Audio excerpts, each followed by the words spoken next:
Hola cinéfilo, bienvenido a nuestra cita de cada viernes en la que dedicamos 27 minutos a conversar y actualizarnos sobre el séptimo arte. Hoy nos acompaña en el espacio de entrevista una joven realizadora que ha dedicado un reciente documental a una de las figuras más significativas de la música cubana, Arsenio Rodríguez.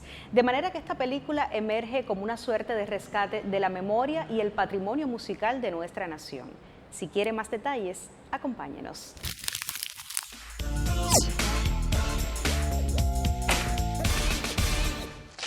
Buenas noches, momento de la entrevista en Te Invito al Cine y vamos a recibir en el programa a una periodista y realizadora que acaba de hacer su primer trabajo en el audiovisual y es un documental. Le doy las buenas noches y la bienvenida a Arletis Beunes. Buenas noches, gracias por estar aquí con nosotros. Muchas gracias, gracias a ustedes por la invitación. Mira, nosotros hemos convocado a Arleti a este programa de hoy porque Arleti ha hecho un documental muy interesante que además tiene antecedentes, dedicado, consagrado a uno de los grandes músicos cubanos, que es Arsenio Rodríguez. Entonces vamos a hablar de Arsenio Rodríguez, vamos a hablar de este documental, de los antecedentes de este trabajo, pero también a mí me gustaría como aprovechar el espacio de la entrevista en el programa para hacer una presentación de Arleti. Entonces cuéntame cómo te acercas al audiovisual, empezando por tus estudios universitarios, por ejemplo. Sí, yo estudié periodismo en la Facultad de Comunicación de la Universidad de La Habana y ahí empiezo a estudiar un poco más el audiovisual desde la optativa que tenemos en la carrera, que es de la Oficina Santiago Álvarez, donde nos inclina mucho al estudio del documental cubano y nos abren como ese diapasón. Arletis, háblame un poco de este trabajo de la Oficina Santiago Álvarez, que lo digo para los televidentes que no lo saben, radica en el ICAI y es un trabajo de extensión muy interesante para hacer valer, por supuesto, la figura de Santiago, pero para los estudiantes de comunicación. Entonces, a ver, háblame de esto. Sí, yo creo que esa es una de las mejores oportunidades que tenemos los periodistas para acercarnos a la realización documental, porque la carrera se limita mucho más al periodismo, digamos, clásico, tradicional. Entonces, la Oficina Santiago Álvarez tiene este proyecto de extensión universitaria, como bien decías, donde hay una optativa que es de realización documental. Y entonces estudiamos toda la obra de Santiago, tenemos la oportunidad de que grandes documentalistas nos den conferencias. ¿Como quiénes? A ver, ¿recuerdas a alguien? Sí, ahí estaba José Luis Sánchez dándonos conferencias, Daniel Díez, que fue por muchísimo tiempo nuestro profesor, como el profesor asistente que siempre nos guiaba. Además, había que hacer para terminar un mini documental, que realmente fue mi primera obra, ¿no? Este corto documental. Claro. ¿Sobre qué lo hiciste? Bueno, yo lo hice sobre los deambulantes en La Habana. Ya. Escogí este tema que me parecía bien difícil, ¿no? Para la sociedad. Bien difícil. De manera que, de alguna manera, tú estabas reportando, captando una realidad y al mismo tiempo estabas como manejando esas herramientas de futuros trabajos, en este caso con el documental. ¿Te interesa especialmente el documental como género o audiovisual? Sí, yo encontré gracias a esas clases, a esa optativa y a la posibilidad de compartir con tantos directores importantes de cubanos, ¿no? Encontré que me gustaba mucho más expresarme por ese camino, por el documental, poder contar historias mucho más amplias que la que tiene la oportunidad de hacer un periodista en los reportajes diarios, en el común del trabajo constante del periodista. Y entonces por eso, pues por suerte que tuve la posibilidad de estar en esa optativa y entender un poco más el mundo del documental, he podido comenzar a trabajar en esa área. Me parece excelente porque además es un trabajo de orientación vocacional, incluso dentro ya de un momento importante de la carrera y qué bueno que has devenido realizadora gracias al incentivo que te provocó los estudios como periodista y justamente a partir de todo lo que lleva la cátedra de Santiago Álvarez ahí a la facultad de ustedes. Tengo entendido que tu trabajo sobre Arsenio Rodríguez participó en el último festival de Santiago Álvarez In Memoriam y que incluso tuvo un recorrido importante, fue reconocido. Háblame de los antecedentes de este documental, de las motivaciones, primero, antes de llegar aquí, a ver. Bueno, este documental tiene otros trabajos previos, uno que se llama Un rayo de luz, de una realizadora mujer también que se llama Marcia Olivares, y otro, un documental bien importante también que se llama La leyenda de Arsenio, de Rolando Almirante, del cual tuve la posibilidad también que me ayudara un poco en la investigación y fue parte también del trabajo investigativo de mi documental. ¿Te resulta importante para ti como una documentalista principiante todo ese trabajo de investigación que antecede la filmación? Sí, yo creo que es imprescindible como investigador. Si tú no conoces lo que se ha hecho previamente, tienes que intentar no repetirte, buscar lo nuevo, ¿no? Siempre hay cosas nuevas que decir de cualquier figura. ¿Sueles trabajar los guiones por escrito, digamos, tener un guión o por lo menos un argumento, sí, o sea, que hay a veces los documentalistas, digamos ya los más experimentados, muchos prescinden de eso. En el caso tuyo me gustaría saber cómo transitas con ese tipo de estructuras, a ver. Sí, yo intenté realizar un guión, por lo menos uno hace una escaleta, una estructura, claro, que ya luego la vida propia del documental nos dice realmente esto no era lo que iba, tienes que transformarlo, claro, y va creciendo y se va creando solo, pero sí trabajar en base a un guión es mucho más, yo creo que estructuralmente necesario, incluso por la misma dinámica de la producción, por lo que vas a grabar, tienes que limitarte también en días, en horarios, y eso es importante para la realización. ¿De quién es la producción de este documental, de este trabajo? Bueno, este trabajo fue mi tesis de graduación. Aproveché la oportunidad de que tenía que graduarme, dije, bueno, quiero graduarme y que este trabajo me sirva como iniciación en el documental. Tenía todo el apoyo de la facultad tuya. Tenía todo el apoyo de la Facultad de Comunicación y entonces fui a buscar apoyo en el Canal Clave. Y ese año precisamente se cumplían 110 años del aniversario de Arsenio y ellos estaban en medio de una campaña y me dijeron, has llegado en el momento más oportuno porque en otro momento no hubiera pasado. Pero vale llegar a tiempo que ser invitado. Así mismo, y entonces apoyaron el documental, me dieron el presupuesto, fue súper importante para la producción, por supuesto. ¿Cuáles fueron, digamos que las herramientas narrativas más usadas por ti en este trabajo documental? Estoy pensando, por ejemplo, algo que siempre usa mucho el documentalista, que es la entrevista. O sea, ¿qué utilizaste? No sé, archivos, cosas así. Sí, es un reto cuando haces un documental histórico de una figura, sobre todo como Arsenio, que murió hace tantos años y que vivió en una época cuando apenas estaba iniciando la televisión. Hay muy pocas imágenes de archivos, yo pude rescatar pocos segundos prácticamente, entonces tuve que valerme muchísimo del recurso de la entrevista con personalidades que continúan la obra de Arsenio, musicólogos, historiadores, familiares incluso de Arsenio que aún viven. Y si la entrevista es uno de los recursos más usados, el montaje musical, y intenté ir a los lugares que continúan existiendo y que tienen relación con Arsenio. Por ejemplo, el pueblo donde nació, que es además una de las principales motivaciones, claro, que no te había comentado. O sea, ¿por qué yo llego a la figura de Arsenio mucha gente me lo pregunta con tu edad. Sí. ¿Por qué te interesas en esta figura? Era un tema clave en esta conversación. ¿Cómo te interesa, incluso como tesis de graduación, hacer algo sobre Arsenio Rodríguez? Bueno, eso es precisamente porque yo nací en el pueblo de Arsenio Rodríguez, que es un pueblo muy pequeño de Matanzas, que se llama Guira de Macuriges, que pertenece al municipio de Pedro Betancur. Entonces, hacer un pueblo tan pequeño, con muy poca historia, sobre todo cultural, prácticamente no ha existido, no existe otra figura tan relevante. Entonces, desde pequeña oía las historias del músico, del ciego maravilloso, pero muy sutilmente, ¿no? Muy subliminal. La gente no conoce realmente la historia de Arsenio. Pero sí iban muchos músicos, Pancho Amat, hacían eventos todos los años recordando esta figura. Qué bien. Y entonces cuando vengo a La Habana, que empiezo, que a veces me tenía que presentar la gente, no, ¿de dónde eres? De Matanzas, pero de Matanzas, ¿de dónde? De Guira de Macuriges, y me encontré con que muchos periodistas y personas del medio cultural me decían, ese es el pueblo de Arsenio. Y yo decía, wow, la gente conoce. Más de lo que tú imaginabas. Más de lo que yo me pude imaginar. El impacto del nombre de mi pueblo venía específicamente, por supuesto, porque ahí nació Arsenio. Y entonces empiezo a decir, bueno, Arsenio es más importante de lo que yo me pude imaginar y de lo que se imaginan todas las personas que viven en el pueblo, ¿no? Y ahí empecé a investigar y a darme cuenta de los aportes reales que hizo a la música cubana y de por qué la gente lo recuerda tanto.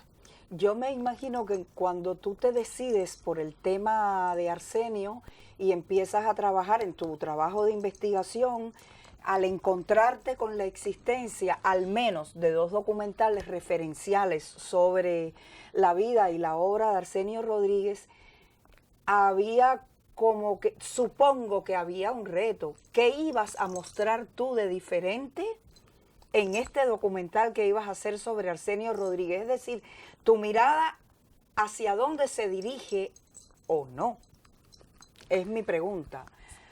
Sí, yo intento, como dices, ya habían varias maneras de contar la historia, ¿no? El de Almirante, por ejemplo, se concentra mucho en su etapa de Nueva York, porque incluso él está enterrado en Nueva York, que es donde fallece. Entonces yo intento como hacer una línea donde se entienda toda su vida, pero sobre todo el aporte musical. O sea, ¿por qué hablamos de Arsenio? ¿Por qué es tan importante? ¿Es un músico más?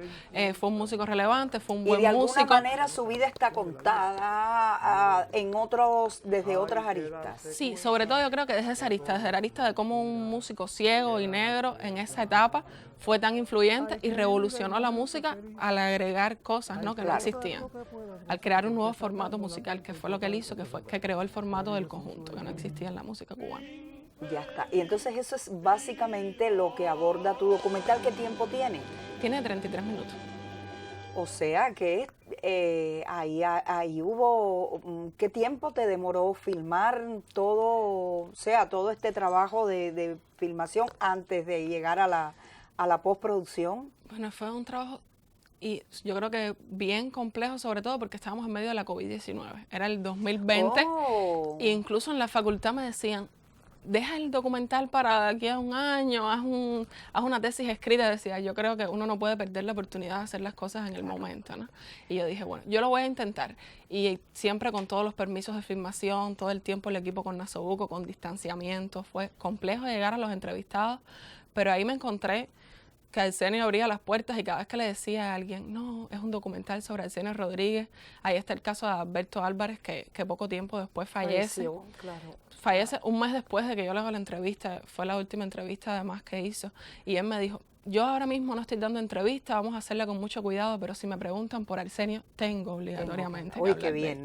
Este documental, de todas maneras, o sea, después tuvo un tiempo, como es lógico, en la postproducción, que no sé si eso también te tomó mucho tiempo, porque de alguna manera su estreno ahora, o sea, ha salido con toda la relevancia que amerita una personalidad, una figura como la de Arsenio, en el Festival Santiago Álvarez In Memoriam, que acaba de tener su última edición. Nosotros tuvimos aquí en el programa, entrevistamos a su presidenta, directora, y entonces háblame de la postproducción de este trabajo y cómo llega al Festival Santiago Álvarez. ¿Por qué te decides presentarlo allí?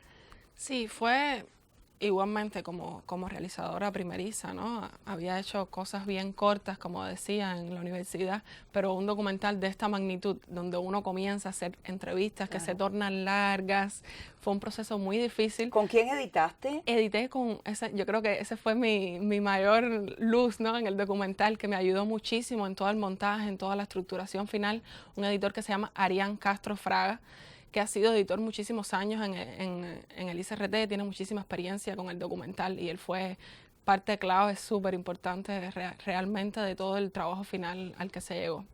Ya, para ti como directora, ¿cómo te llevaste con la edición, por ejemplo? Porque tú te estás estrenando en todos estos procesos, ¿no? Y yo creo que ese momento del director que filmó, que llegó con todo lo sudado durante la filmación a la mesa de edición, a trabajar, entonces eso es un momento que el que lo vive por primera vez debe ser realmente impactante. Sobre todo cuando te dicen, aquí hay que cortar el 60% de lo que tiene filmado. Sí, yo decidí, como no tenía del todo claro cómo eran tantos argumentos, y el guión, cuando uno llega ahí dice, mi guión está casi destrozado porque me dijeron más de lo que yo pensé o me dijeron otra cosa, yo decidí sentarme a hacer el montaje inicial yo, en mi computadora, con toda la tranquilidad. O sea, tú hiciste un primer corte, yo hice digamos. un primer corte con toda la suciedad que esto puede tener, ¿no? Y entonces el editor tuvo esa parte importante de decirme, ya esto está de más, tenemos que limar, tenemos que limpiar, esto quizás ya es una idea repetida, tienes que desenamorarte de algunas imágenes y dejar que la gente diga lo preciso, porque si no el documental no va a ser como tiene que ser, que es un trabajo de síntesis muy importante. Muy importante. Te preguntaba entonces cómo incluyes, me imagino que sea a nivel de convocatoria y tal, el documental en el Festival Santiago Álvarez. Sí, el documental se puso solamente una vez en la televisión, en el Canal Clave tuvo un estreno. Este fue otro de los retos que había que hacerlo. Tuve como 3 meses solamente de postproducción porque tenía que entregar la tesis, y además el Canal Clave tenía un tiempo en el que había que ponerse porque era la fecha precisamente de fallecimiento de Arsenio, el aniversario, que era un trabajo que había que hacer ya, había que entregarlo.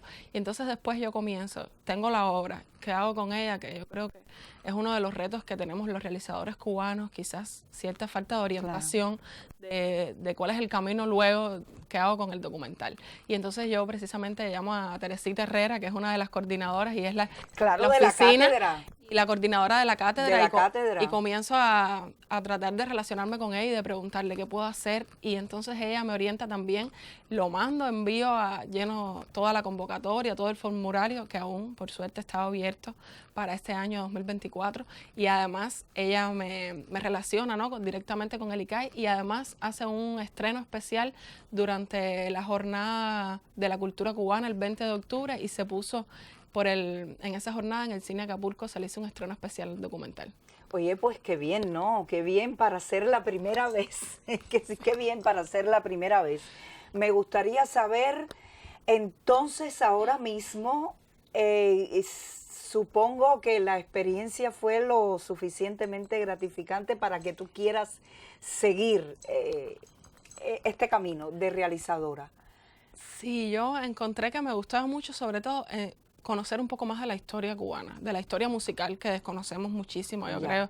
Hay muchísimos vacíos desde el periodismo, desde la cultura, que tenemos que intentar siempre aportar un poco más a que el gran público conozca de la historia de la música cubana. Entonces tuve la oportunidad hace poco de trabajar como productora general y asistente de dirección en un documental en homenaje a Celina González. ¡Qué bien! Que también, además, es matancera, entonces está también en todo ese entorno de la música cubana.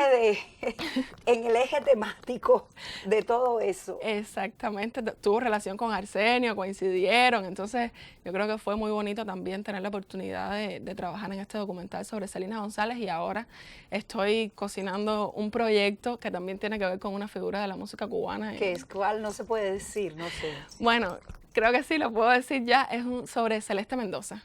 Qué bien. La reina del guaguancó. Muy bien.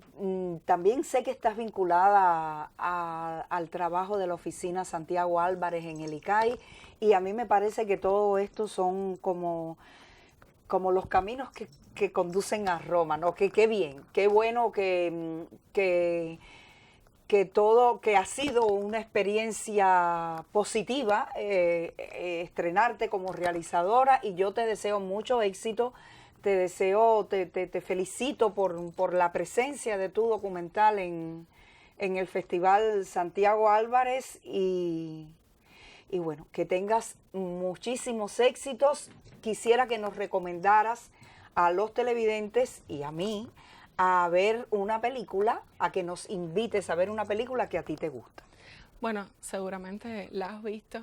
Me decían. No importa, aquí se repiten las películas, las recomendaciones, Sí. o sea, no tengas problema con eso. Sí, yo creo que es una película que yo he visto varias veces y es una de las pocas películas. A mí no me gusta mucho repetir los filmes. A mí me gusta cuando tienes una buena experiencia, no hay que repetirla tanto. Pero esta es una de las que no me aburre nunca. Y yo seguramente muchas de las nuevas generaciones no la han visto y me gustaría recomendar La muerte de un burócrata. La muerte de un burócrata. Es que Titón siempre, y qué bueno que en la recomendación de una realizadora joven está una película como La muerte de un burócrata, especial. Recomendación para todos los que nos acompañaron en la noche de hoy. Gracias, Arletis, por estar junto a nosotros, y nos encontramos la semana que viene. Quiero hablar hoy sobre una película cubana que me ha dejado una extraña sensación, o una rara para ser cubana, una extraña sensación de esperanza, de optimismo, sin ser una película triunfalista. Se trata de Una noche con los Rolling Stones, que es el segundo largometraje de ficción que ha dirigido Patricia Ramos, y que con esto se convierte en algo que, en motivo de una triste estadística, estoy citando a la propia Patricia, esa triste estadística se refiere al hecho de que ella es la primera mujer que en Cuba ha logrado realizar 2 largometrajes de ficción. Y lo de la triste estadística no lleva comentarios.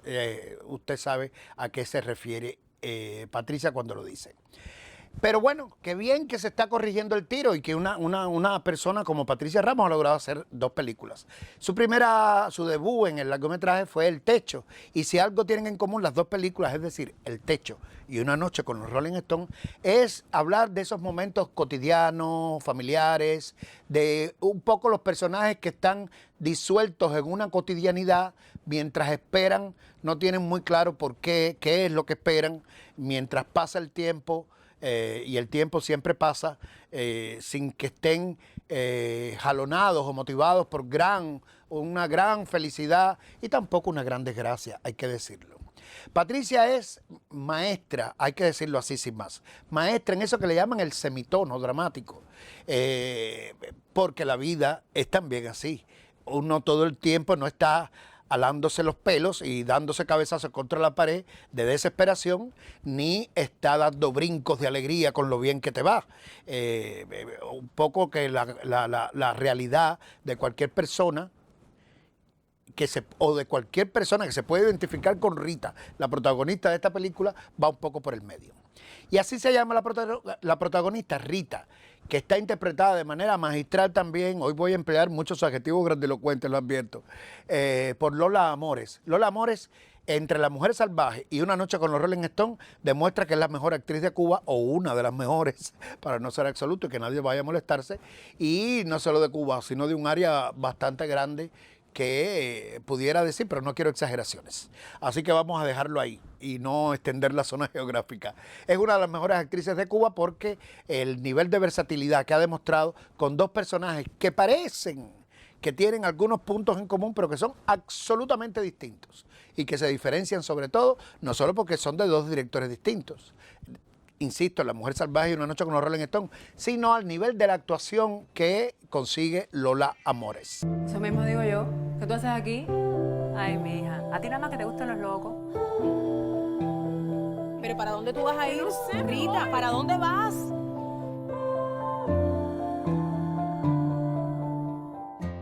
Que no vengas más, te digo. Mi amor, por favor, no me hagas eso. No vengas más. Rita no es para nada una heroína convencional. Rita es un personaje como uno, pero eso es un verdadero milagro. La construcción de alguien, de un personaje como este, con el cual se puede identificar casi todo el mundo que tenga una edad similar. Y que sea, sobre todo las mujeres, porque la película al mismo tiempo es un muy fino bordado sobre los móviles, la manera de vivir y de pensar que tienen las mujeres con esa edad en Cuba. Y además de eso, Rita es madre de alguien, de un adolescente rebelde que quiere irse a vivir fuera de Cuba y es hija de una madre que, bueno, tal vez está en el momento más cercano a la muerte, y no lo digo yo, lo dice ella constantemente. Todo esto puede hacer parecer que la película es sombría o pesimista, pero no. Todo esto tiene un tono de humor negro, entre otras cosas, o de humor no tan negro. Simplemente todo esto está pasado por el filtro de una personalidad medio dispersa, tal vez no muy profunda y tal vez no muy problematizadora, quiero decir, que es el de este personaje. Y ahí está su principal logro. Y eso no quiere decir que la película no tenga otros, como esa opción que se remarca en el argumento, porque se ambienta en el año 2016. Imagínense usted, el año del concierto de los Rolling Stones, de los cuales sale un hermoso y convincente fragmento.